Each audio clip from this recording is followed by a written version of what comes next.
Hello and welcome. He's a pioneer of world music, bringing together global performers for unique collaborations.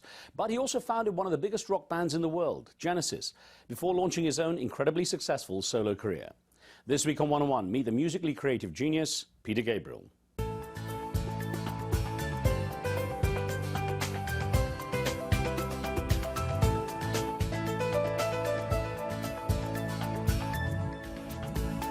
Always something of a loner, his quiet early life in the English countryside was hardly an indication of how far-reaching his music would be eventually.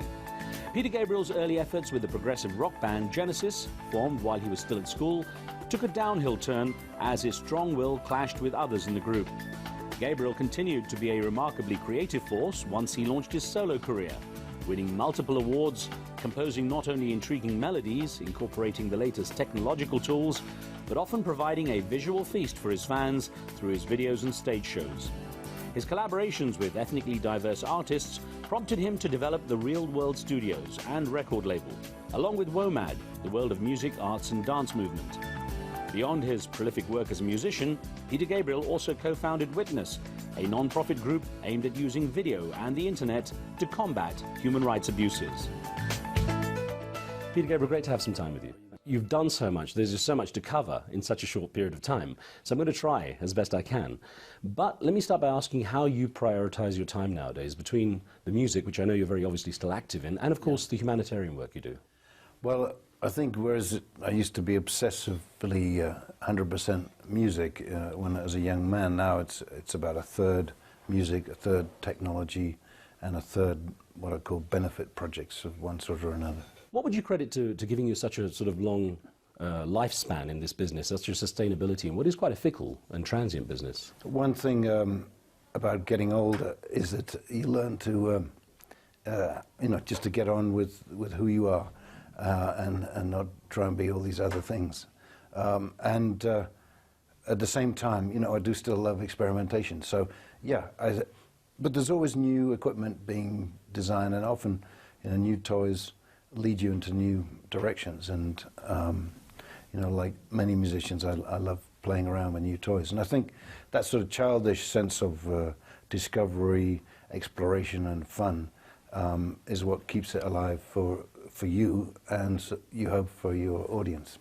Let me take you back to your place of birth, Chobham in Surrey, in England. Very quiet place, in the 50s, pretty much in the countryside in England. Was it a quiet childhood for you? What are your strongest memories? Yeah, it was a farm. It was a dairy farm, although my dad is an electrical engineer and inventor. I mean, he and an Italian guy designed a thing called Data Program, which was basically entertainment on demand, education, home shopping, all the sort of things that we now take for granted. But this was in 1971.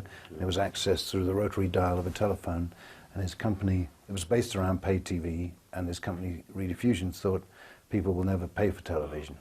So I'm used to him campaigning for the future, and my mum, I think, was more of a sort of emotional side and musical side, and the farm was a place I loved to escape to, It was all girls on the farm, so we used to play in the hay, and it was a wonderful life.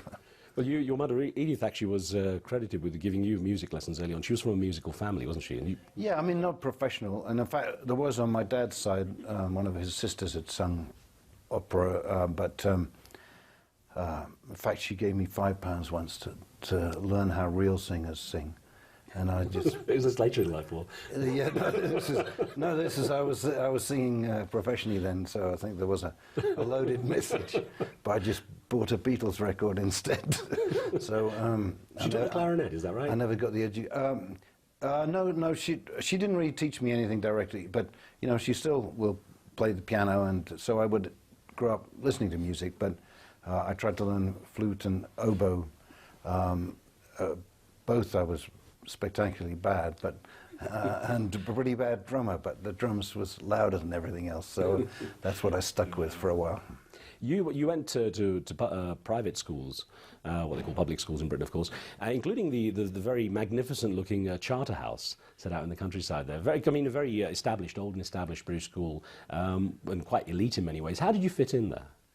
I was a bit of a loner, I didn't enjoy the experience, so it was a little more like Tom Brown's School Days, and it was what they call fagging, you know, where the young boys work for the old boys. And it was a sort of, I mean, there were very kind and good, inspiring people there, but a lot of it was an atmosphere of fear and bullying, and it was either sports people or academic people, and I didn't really belong, and I wasn't great musically either, so I didn't really feel I had a place. Later on, I got much more relaxed, and you know, it was the hippie time, 67, I was 17, so we would go into the chapel and I would have some bells hidden under my trouser legs, just to show I was a hippie but not identify it so I could be punished. Now, it was when you were 17 that you got together with other members from Charterhouse and created, 4 other members, and you created Genesis. Yeah. And it was Jonathan King, who was also a former Charterhouse alumni, if you like, who actually produced your first album. That's correct. What were your expectations in those days? You know, what were you hoping to achieve? Make a record, you know, it just seemed like such a spectacular, exciting thing to do, and he was a known producer, of course. Yeah, he was a known producer, and he'd come down in his big sports car, and it was all that stuff. When it was established that you were going into a musical sort of career, how did your parents feel? Well, they've never been negative, but they were worried, like all the parents of the group, that we'd had 2 or 3 years and weren't really making much progress, certainly hadn't proved we could live off it. You know, and we were living in a cottage near Dorking and baking our own bread and yogurt, and it was a bit hand to mouth, and everyone, all these agents would promise to come down from London, and it was extraordinary the number of punctures and excuses that were delivered. Why? And in fact, one agent actually took about an hour and a half to tell us why Genesis should give up and to go back to bricklaying or wherever it was we crawled out of. And it was a mean business, and also I think exciting, because there were more gangsters for sure in those days. It was less corporate, but there was also a lot of passion and enthusiasm, and wonderful, colourful, mischievous characters. Less processed, I think, overall, isn't it? Yeah. Genesis started to do very well and get recognition across Britain and Europe, and I know you were actually out there at that time getting quite a reputation, largely because of the costumes and things that you had on stage and you were wearing. Some very bizarre ones. What was the strangest one you recall wearing? The Slipper Man, which was a character in The Lamb Lies Down on Broadway, which was a sort of diseased, decadent amoeba-like, wasn't it? Of yes, and there were certain parts of the anatomy which were inflatable. I know to some degree, actually, it was this arriving on stage with some funny costumes that did make the others, like in the band, raise their eyebrows. Not just, they hated it often, and you've probably spoken to Phil about it, but, so I had to do all this on my own privately, and then arrive at the night of the gig armed with my bag of tricks. And they didn't know, did they? No, often they didn't know until, some of the difficult ones to get on, I'd try out in the sort of rehearsal before the gig, and there'd be these sort of grunts and looks of disdain, and, you're cheapening our art. But then when they saw us on the front pages of the Melody Maker the following week, I thought, okay.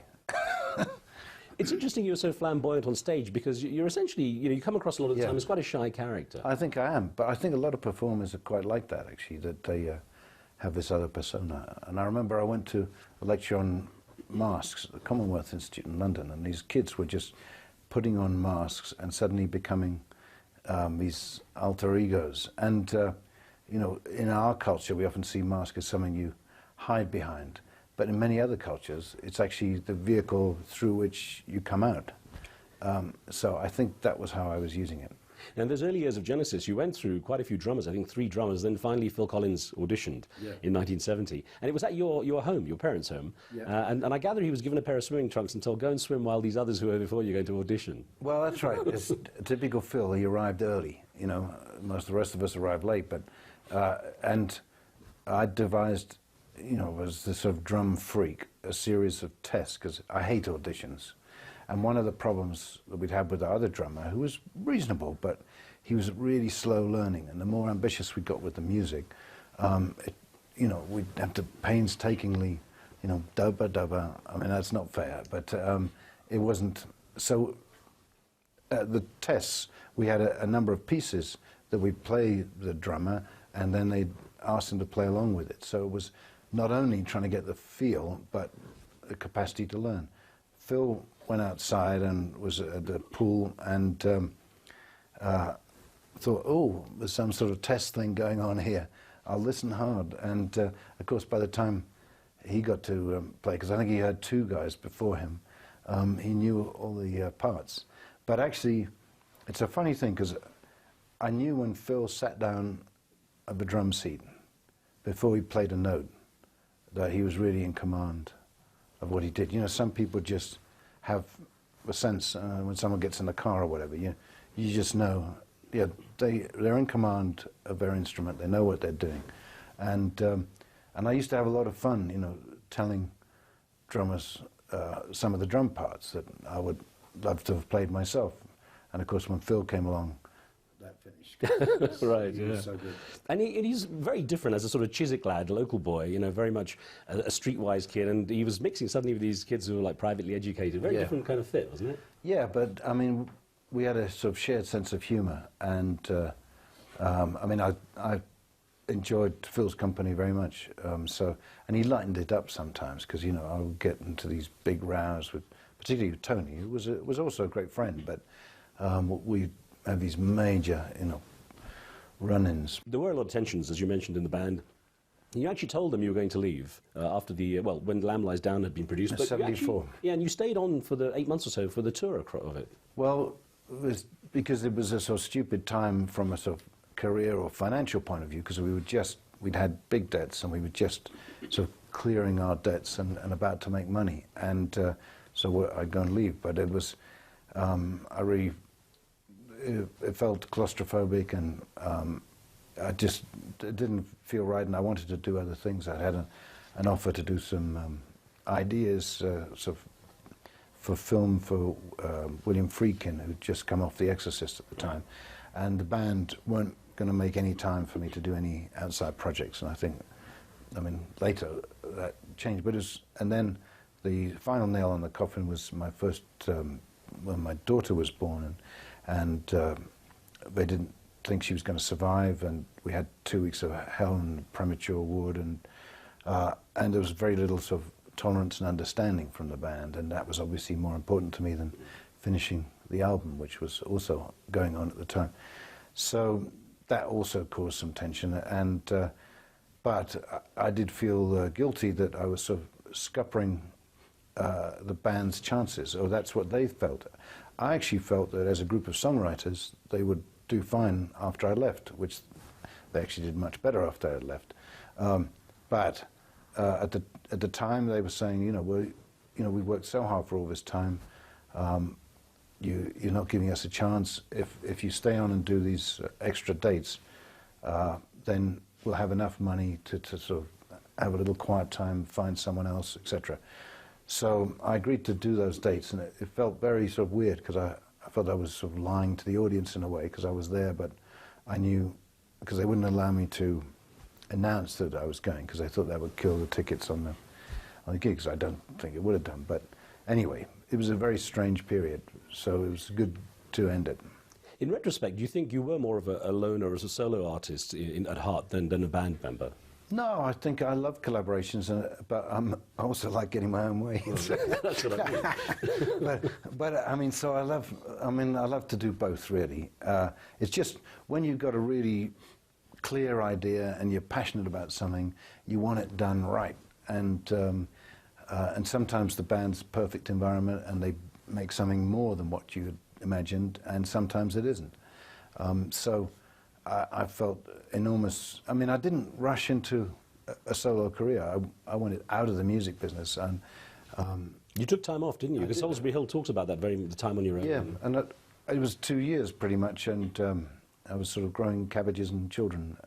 So, but I was thinking of film, which I was also passionate about. But really, I thought, well, actually, I can do this thing, and I'm not sure what else I can do. So I got back into music again, and still hoping that other people might cover the songs and I wouldn't have to go out and front it.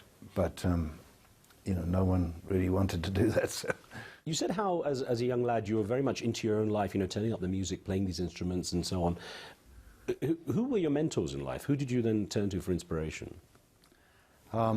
Spike Milligan was one of my heroes, because I just think he was an extraordinary lateral comic and just allowed the brain to make these leaps, and he could say very profound things and make them very funny at the same time. I still have enormous respect for great comedians, and for our Human Rights Thing Witness once, we had Robin Williams just improvising on a sort of PSA, whatever you call it, for Public Safety.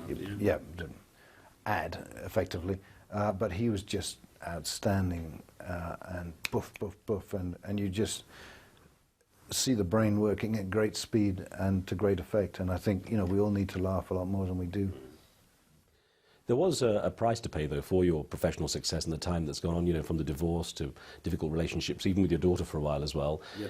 When you look at the cost it's taken on your life, you know, how do you regard that price you've paid? I think I've been very lucky, because, you know, I've found ways through most of the problems. You know, I've get on well with my ex-wife, and you know, I think a natural part of divorce is that the kids, when they're torn apart, tend to gravitate to one or the other, and then sometimes switch. But so we found a way through all of that stuff, and yeah, with help from therapy. But it was, I think,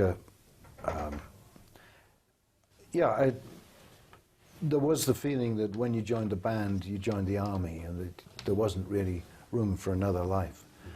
And that's one of the great advantages of being on my own as an artist, is that I can say when I work and that I'm going to go back and kiss the kids goodnight and all that. And so that's very important to me. It's easier, of course, when people are coming to you now because of your established success too. Exactly. It's a lot easier when you're successful.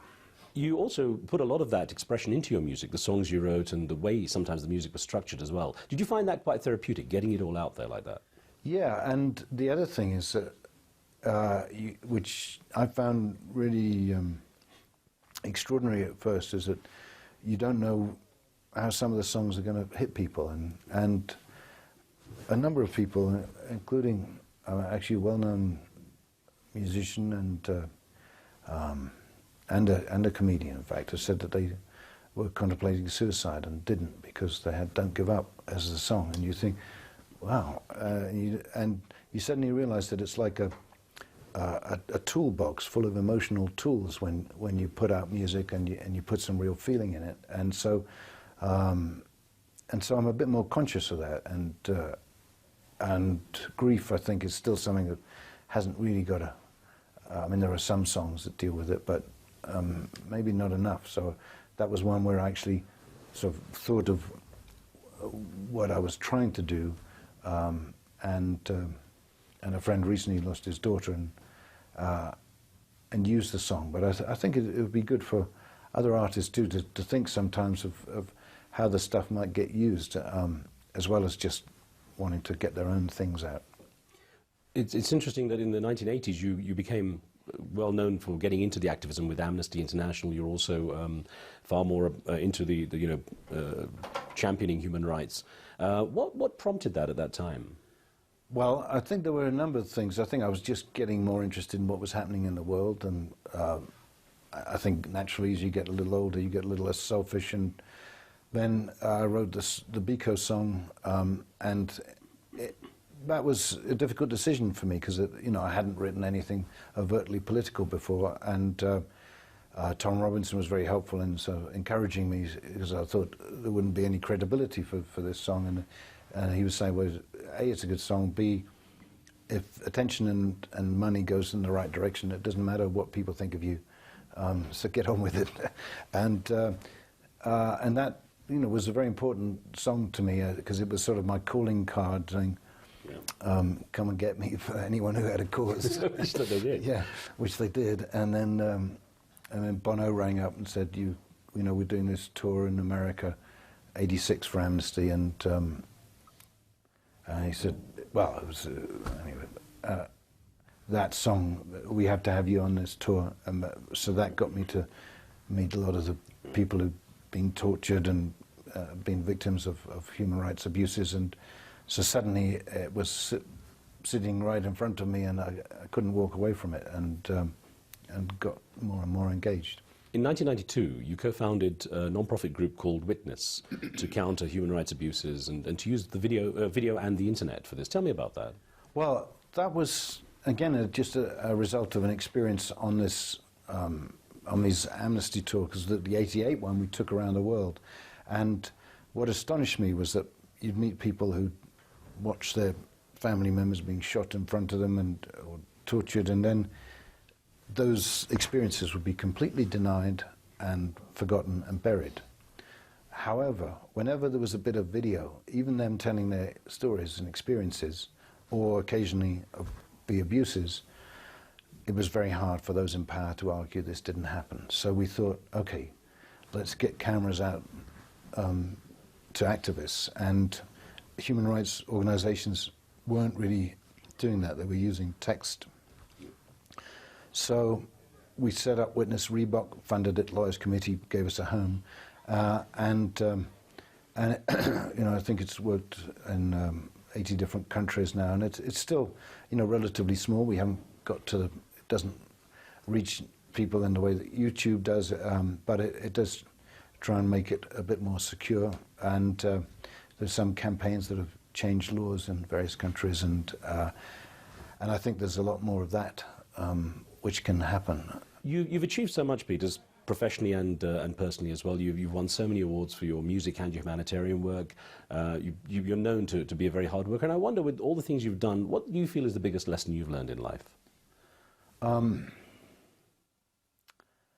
Well, perseverance is one of them, and I think never underestimate what difference you could make or what you could do. And I think that, because I don't think I'm very smart, I don't think I'm very talented, but I'm an obstinate.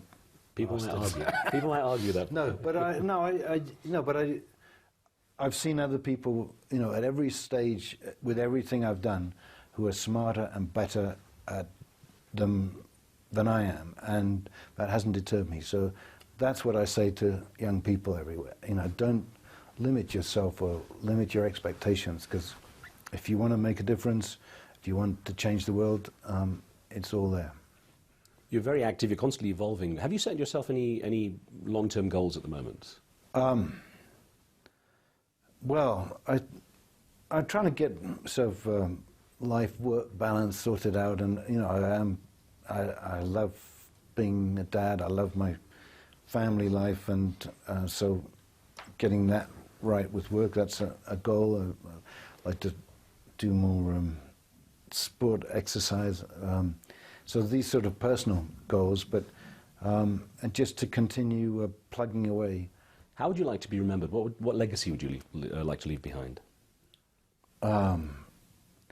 It's funny, we've got a project called thememory.com, which is partly dealing with this. And I have a 98-year-old dad, and I have a 2-year-old son, and I want to download enough of my dad that my 2-year-old, he knows him now, but can, as a 12-year-old or 20-year-old, can sort of feel him and smell him and know what made him tick. And so we're looking at various ideas that I think are quite interesting, and one of those is around a forest, so that it's a completely natural environment, but each tree has a sort of location, and as you approach it with your mobile phone, you suddenly start hearing your dad's voice, or seeing the pictures and hearing their stories, and so all this data is being kept in this position by this tree, and I'd like for my body to be